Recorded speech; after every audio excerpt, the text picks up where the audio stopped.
നാൽപ്പതുകാരിയുടെ പ്രണയം ഭാഗം 49. അർജുൻ ജയ്യെ വിളിച്ചു. ജയ്, നീ ഒന്ന് പെട്ടെന്ന് ചെന്ന് നോക്കിയേ, മീനു റെഡി ആയിട്ടുണ്ടോ എന്ന്. ഇത്രയും സമയമായി, അവൾ എന്താ ഇത്രയും സമയമായിട്ട് വരാതെ? മീനു ഹോസ്പിറ്റലിൽ നിന്ന് വന്നായിരുന്നോ? ഹോസ്പിറ്റലിൽ നിന്നൊക്കെ വന്നു, അവൾ മുകളിലുണ്ട്. നീ പെട്ടെന്ന് റെഡി ആയിട്ട് താഴെ വരാൻ പറ, ചെല്ലേ. അർജുൻ ജയ്യെ പറഞ്ഞയക്കുന്നു മീനുവിനെ കൂട്ടിക്കൊണ്ടുവരാൻ വേണ്ടി. ജയ് മീനുവിൻ്റെ മുറിയിലെത്തുന്നു. ജയ് വാതിലൊന്ന് മുട്ടി. മീനു ഉറക്കത്തിനിടയിൽ തന്നെ പെട്ടെന്ന് വന്ന് വാതിൽ തുറന്നു. ഓ, നീയായിരുന്നോ? നീ വന്നായിരുന്നോ? ഞാനിപ്പോൾ നിനക്ക് വിളിക്കാമെന്ന് വിചാരിച്ചതാ, നീ വന്നോ എന്നറിയാൻ വേണ്ടിയിട്ട്. മീനുവിനെ തന്നെ സൂക്ഷിച്ച് നോക്കുമായിരുന്നു ജയ്. നീ എന്താ എന്നെ ഇങ്ങനെ നോക്കുന്നേ? ഇതിനു മുമ്പ് എന്നെ കണ്ടിട്ടില്ലേ? മീനു തിരിച്ചു ചോദിച്ചു. ഒന്നുമില്ല. ജയ് തൻ്റെ കയ്യിലുണ്ടായിരുന്ന പൊതി മീനുവിനെ നേരെ നീട്ടി. ഇതെന്താ? നീ എനിക്ക് വാങ്ങിത്തന്ന ഷർട്ടാ. ഷർട്ട്? ഞാൻ നിന്നോട് ഇത് ധരിച്ചല്ലേ വരണമെന്ന് പറഞ്ഞത്? മീനു ദേഷ്യത്തിലങ്ങ് ചോദിച്ചു. ഞാൻ ഷർട്ട് ധരിച്ചിട്ടുണ്ട്, നീ വാങ്ങിത്തന്നത് ധരിച്ചിട്ടില്ലെന്നേ ഉള്ളൂ. ഞാൻ നിന്നോട് പറഞ്ഞതെന്താ? നിനക്ക് ബ്രാൻഡ് ഡ്രസ്സ് ധരിച്ച് ഞാനിവിടെ വരണം, അതായിരുന്നല്ലോ നിൻ്റെ ആവശ്യം. ഞാനായിട്ടിരിക്കുന്ന ഡ്രസ്സും ബ്രാൻഡ് തന്നെയാണ്. അപ്പോഴാണ് ജയ്യുടെ ഷർട്ട് മീനു ശ്രദ്ധിച്ചത്. ജയ് ബ്രാൻഡ് ഡ്രസ്സ് തന്നെയാണ് ധരിച്ചിരിക്കുന്നത്. എനിക്ക് ഒരു ഡ്രസ്സ് ഇടണമെങ്കിൽ അത് നീ വാങ്ങിത്തരേണ്ട ആവശ്യമില്ല, ജയ് വളരെ സാവധാനത്തിലങ്ങ് പറഞ്ഞു. ഇതുകൂടി പിടിച്ചോ. അപ്പം അമ്മയ്ക്ക് നീ ഗിഫ്റ്റ് വാങ്ങിയില്ലേ? ജയ് നീട്ടിയ പൈസ കണ്ടപ്പോൾ മീനു ചോദിച്ചു. ഞാനൊരാൾക്ക് ഗിഫ്റ്റ് കൊടുക്കണമെങ്കിൽ അതിനുള്ള പൈസ നീ എനിക്ക് തരേണ്ട ആവശ്യം എന്താ? വല്ല ലോക്കൽ ഗിഫ്റ്റും കൊടുക്കാൻ വേണ്ടിയിട്ടല്ല ഞാൻ നിനക്ക് പൈസ തന്നത്. നമ്മളൊരാൾക്ക് ഗിഫ്റ്റ് കൊടുക്കുമ്പോൾ അത് ലോക്കലാണോ അല്ലേ എന്നുള്ളത് ചിന്തിക്കേണ്ട കാര്യമല്ല. എൻ്റെ അമ്മയ്ക്കാണ് നീ കൊടുക്കുന്നത്, അത് ബോധം വേണം. ഞാൻ എന്തായാലും ഗിഫ്റ്റ് വാങ്ങിയിരുന്നു, അത് അമ്മയെ ഏൽപ്പിക്കുകയും ചെയ്തു. ആ പരിപാടിയൊക്കെ കഴിഞ്ഞു. ഇനിയിപ്പോൾ ഈ പൈസയുടെ ആവശ്യം എനിക്കില്ല. നീ ഇഷ്ടപ്പെടുന്ന പോലെ ഇവിടത്തേക്ക് ജീവിക്കാൻ പറ്റില്ല, നിന്നോട് ഞാൻ പറഞ്ഞതല്ലേ. ഞാൻ പറയുന്നതനുസരിച്ച് നിനക്ക് ഇവിടെ ജീവിക്കാൻ പറ്റുമെന്ന് ഞാൻ നിന്നോട് പറഞ്ഞതല്ലേ. നീ പറഞ്ഞതനുസരിച്ച് ജീവിക്കാൻ ഞാൻ നിൻ്റെ അടിമയൊന്നുമല്ല. ജയ് ഒരു കൂസലില്ലാതെ പോലെ സംസാരിച്ചു. മീനുവിന് തീരെ ഇഷ്ടമായില്ല ജയ്യുടെ ആ പ്രതികരണം. അതെ, വിവാഹം കഴിച്ച് 1 വർഷം കൂടെ ജീവിച്ചോളാം എന്നൊരു വാക്ക് പറഞ്ഞു പോയതിൻ്റെ പേരിൽ മാത്രമാണ് ഞാൻ നിന്നെ സഹിക്കുന്നത്. ഇനിയൊരു 6 മാസം കൂടി നീ എന്ന തലവേദന ഞാൻ സഹിക്കും. കാരണം ഞാൻ ആ വാക്ക് നിനക്ക് തന്നതുകൊണ്ടാണ്. എന്ന് കരുതി എന്നെ അങ്ങ് അടിമയാക്കി വെച്ചോളാമെന്നുള്ള മോഹം മോളുടെ മനസ്സിലുണ്ടെങ്കിൽ അതങ്ങ് എടുത്ത് വെളിക്കളഞ്ഞേക്ക്. ഇതൊന്നും പറയാൻ വേണ്ടിയാണ് ഞാൻ ഇവിടെ വരെ വന്നത്, മനസ്സിലായോ? ജയ്യുടെ ആ പ്രതികരണം മീനു ഒട്ടും പ്രതീക്ഷിച്ചതായിരുന്നില്ല. ഇതുവരെ ജയ് ആ രീതിയിൽ മീനുവിനോട് പെരുമാറിയിട്ടില്ല. അത്രയും ശക്തമായ വാക്കുകൾ ജയ് പറഞ്ഞിട്ടില്ല. എപ്പോഴും ശാന്ത സ്വഭാവം തന്നെയായിരുന്നു ജയ്ക്ക്. പെട്ടെന്നുണ്ടായ ജയ്യുടെ പ്രതികരണത്തിൽ മീനു അല്പമൊന്ന് ഭയന്നു. പിന്നെ ഒരു കാര്യം കൂടി പറഞ്ഞേക്കാം, താഴെ എൻ്റെ പപ്പയും അമ്മയും വന്നിട്ടുണ്ട്. അവർക്ക് നീ എന്നോട് കാണിക്കുന്നതൊന്നും അറിയത്തില്ല. അതുകൊണ്ട് തന്നെ അവരോട് വളരെ മാന്യമായിട്ടല്ലാതെ നീ സംസാരിക്കാൻ പാടില്ല.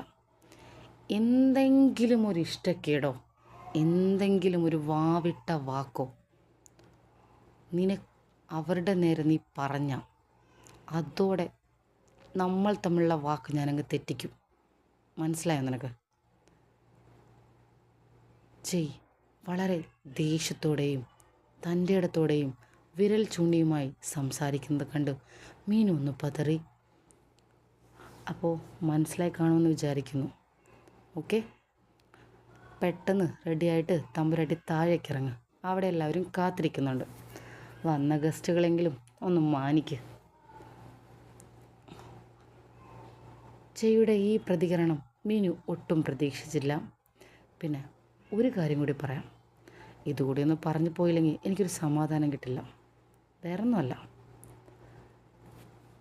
ഇതാ നീ തന്ന ഈ സാധനം ഉണ്ടല്ലോ, ഈ 5 ലക്ഷം രൂപയും ഈ ഷർട്ടും, എന്നിട്ട് നീ പറഞ്ഞ കുറച്ച് കാര്യങ്ങളുണ്ട്, അത് അന്ന് ഞാൻ മറുപടി പറയാതിരുന്നത്.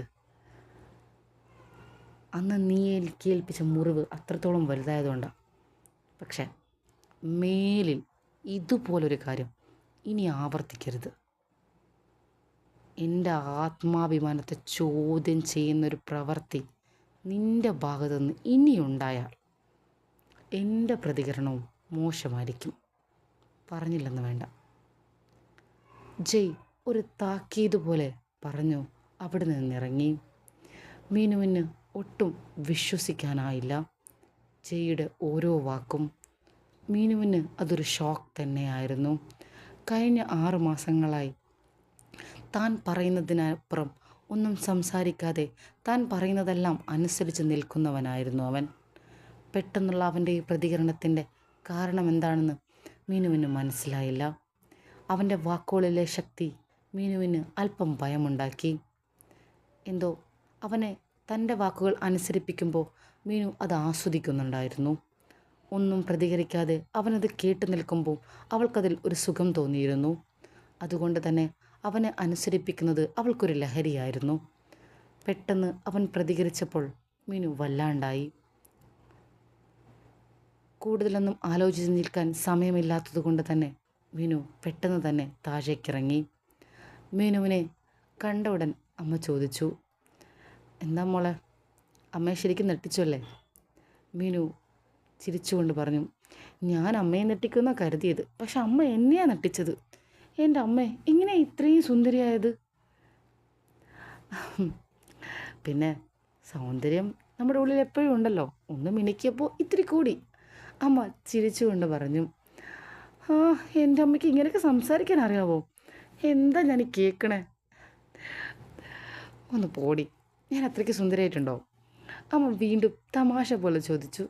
സുന്ദരി ആയിട്ടുണ്ടോന്നോ? ഇത്രയും സൗന്ദര്യം എൻ്റെ അമ്മയ്ക്കുണ്ടെന്ന് ഞാൻ ഇന്നല്ലേ അറിഞ്ഞത്. അത് പിന്നെ ബ്യൂട്ടി പാർലറിലൊക്കെ പോയാൽ ഏതാൾ ഇങ്ങനെയൊക്കെ ആവും. ഓ, ഇപ്പോൾ ഈ വയസ്സാം കാലത്ത് ബ്യൂട്ടി പാർലറൊക്കെ കയറിയോ?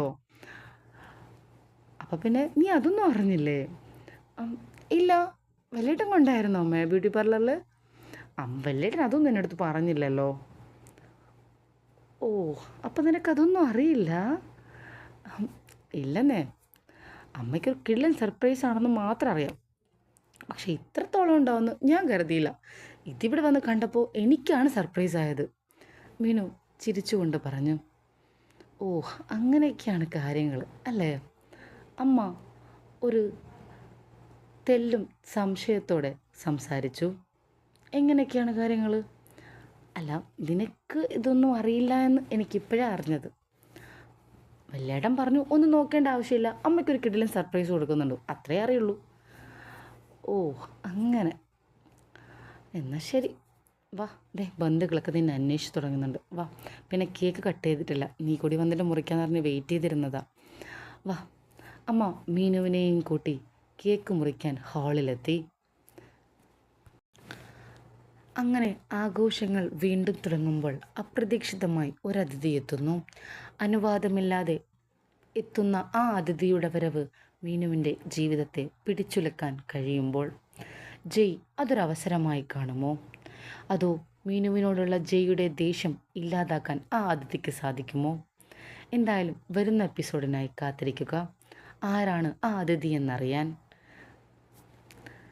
ഈ ഭാഗം ഇഷ്ടമായാൽ ചാനൽ സബ്സ്ക്രൈബ് ചെയ്യാനും ലൈക്ക് ചെയ്യാനും കമൻറ്റ് ചെയ്യാനും മറക്കരുത്. അടുത്ത ഭാഗം ഉടൻ തന്നെ.